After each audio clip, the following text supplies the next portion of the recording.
नमस्कार. आता आपण आहोत कर्वे नगर मधील या वडाचा बस स्टॉप नावाच्या बस थांब्यावर. गेल्या अनेक वर्षांपासून हा बस स्टॉप वडाचा बस स्टॉप म्हणून नुसता ओळखला जातो नव्हे तर या भागामध्ये वडाची खूप मोठ्या प्रमाणात झाडं होती आणि काल परत्वे रस्त्याच्या रुंदीकरणामध्ये ती झाडं नष्ट झाली. आता एकच झाड या बस थांब्यावर असल्याचं दिसतं. मात्र वारजेकडून डेक्कनकडे जाणाऱ्या मार्गावर वडाचं झाड नाही आणि हा वडाचा बस स्टॉप असल्याचं देखील अनेकांना नवीन लोकांना माहीत पडत नाही. या पार्श्वभूमीवर राष्ट्रवादी काँग्रेस पार्टीचे विष्णुपंत सरगर आणि त्यांच्या मित्र परिवाराच्या माध्यमातून या वडाच्या बस स्टॉपला एक फलक लावण्यात आला.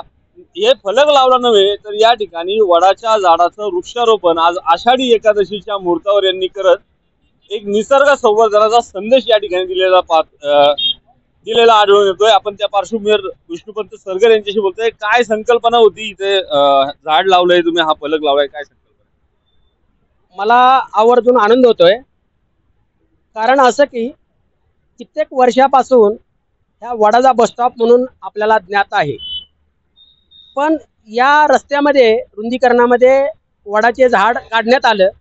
त्यानंतर या ठिकाणी वडाचा बस स्टॉप आहे असं लोकांना विचारपूस करावं लागते किंवा सांगावं लागतं. हे आमच्या मित्रमंडळीच्या लक्षात आल्यानंतर आम्ही प्रथम वडाचा बस स्टॉप हा फलक लावण्यात आला. तो फलक लावण्याचा एक उद्देश असा होता, येण्या जाणाऱ्यांच्या लोकांच्या लक्षात लगेच हा कोणता स्टॉप आहे लगेच यावं, हा एक उद्देश होता. त्याचबरोबर मला आवर्जून असं वाटतं, जो झाड या रस्त्याच्या मधून काढलं गेलं ते झाड, वडाचं झाड लावण्यात यावं. त्या वडाचं झाडाचं पण खूप महत्त्व आहे, या बस स्टॉपचं पण खूप महत्त्व आहे. वडाचं झाड धार्मिक समाजोपयोगी खूप झाड आहे. या वडाच्या झाडाची महिला पूजा करतात. या अशा चांगल्या ठिकाणाची सेवा करण्याची संधी आम्हाला सर्व मित्रमंडळींना मिळत्या, याचा मला खूप अभिमान वाटतोय. आणि याची सेगमेंट टाइम्स खरोखर ही दखल घेतोय, याचा आम्हाला खरोखर आनंद होतोय. खरोखरच अशा जर बातम्यांना किंवा या अशा कार्यक्रमांना जर सपोर्ट केला तर मला वाटतं आपल्यातल्या बरेच समस्या कमी होतील. एवढं बोलून मी थांबतो. धन्यवाद. एकूणच यांनी सपोर्ट करण्याची अपेक्षा व्यक्त केली. समाजोपयोगी उपक्रमांना चेकमेट टाइम्सचा नक्कीच सपोर्ट असतो आणि आज वृक्षारोपणाची किती गरज आहे. वाढता रस्ता, वाढत्या वाहनांची संख्या आणि त्यामुळे वाढतं प्रदूषण हे जर रोखायचं असेल तर झाडांची गरज तितकीच आहे.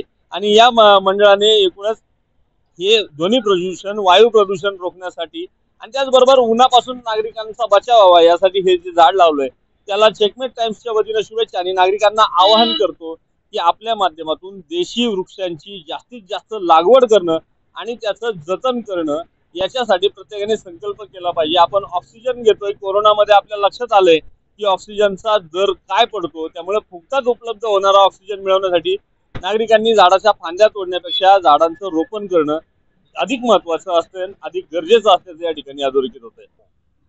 त्याचबरोबर आपल्याबरोबर या ठिकाणी ऍडव्होकेट बाळकृष्ण निराळकर आहेत. काय एकूणच संकल्पना होती की? खरं तर लहानपणापासून मी या रोडला शाळेत असल्यापासून ये जा करतोय. या रोडला प्रत्येक ठिकाणी वडाची झाडं होती. कालांतराने सिमेंटचं आपण जंगल झालं, त्यामुळे ही झाडं सगळी तोडण्यात आली.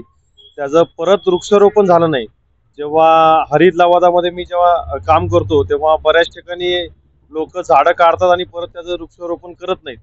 परंतु कर्वेनगर सारख्या ठिकाणी आमचे जे मित्रमंडळी आहेत त्यांनी ऐतिहासिक वारसा जोपासला असं मी सांगेल. आणि त्या माध्यमातून निसर्गाची आपण एक नाळ जोडली गेलेलो आहोत. अशा निमित्ताने आणि आजच्या हे निमित्त साधून एक वडाचं झाड इथे लावण्यात आलेलं आहे. ह्या सगळ्या संकल्पना आमचे संतोष वर्ग असतील, विष्णुदादा असतील, यांनी सगळ्या मांडल्या आणि इथून पुढे आम्ही कर्वेनगर मध्ये पूर्णपणे वृक्षारोपण करू असा एक आम्ही निर्धार केलेला आहे. पूर्ण कर्वेनगर मध्ये वृक्षारोपण करू अशा प्रकारचा निर्धार या ठिकाणी ऍडव्होकेट निराळकर यांच्या माध्यमातून करण्यात आलेला आपल्याला पाहायला मिळतोय. त्याचबरोबर अरुण करपे देखील आपल्या सोबत आहेत. काय एकूणच सांगाल या कार्यक्रमाविषयी? आणि ही जी संकल्पना सन्माननीय विष्णुपंत सलगर यांच्या संकल्पनेतून आलेली आहे. पूर्वजांनी नाव ठेवलेलं होतं वडाचा स्टॉप, पण पुढं आता ह्या चालू वर्तमान काळामध्ये हे नाव पुढं आपणाला सर्व भविष्यामध्ये असाच वडाचं स्टॉप असं नाव पुढे घेऊन जायचं आहे. त्याच्यासाठी या ठिकाणी वडाचं झाड त्या ठिकाणी लावण्यात आलं, म्हणजे 24 तास ती ऑक्सिजन देतं.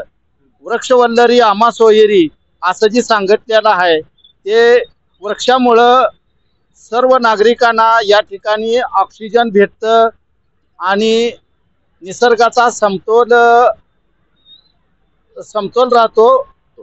एकूणच श्रमिक ज्ञानदीप मित्र मंडळ असेल, विष्णुपंत सरगर मित्र परिवार असेल, यांच्या माध्यमातून हा वृक्षारोपणाचा एक चांगला कार्यक्रम उपक्रम या ठिकाणी राबवण्यात आला.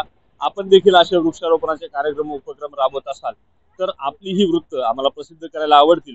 मात्र मोठ्या प्रमाणात वृक्षारोपण करत असताना त्या वृक्षांचं जतन केलेलं या ठिकाणी समोर आलं पाहिजे. ते जास्तीत जास्त लोकांपर्यंत हा संदेश पोहोचला पाहिजे.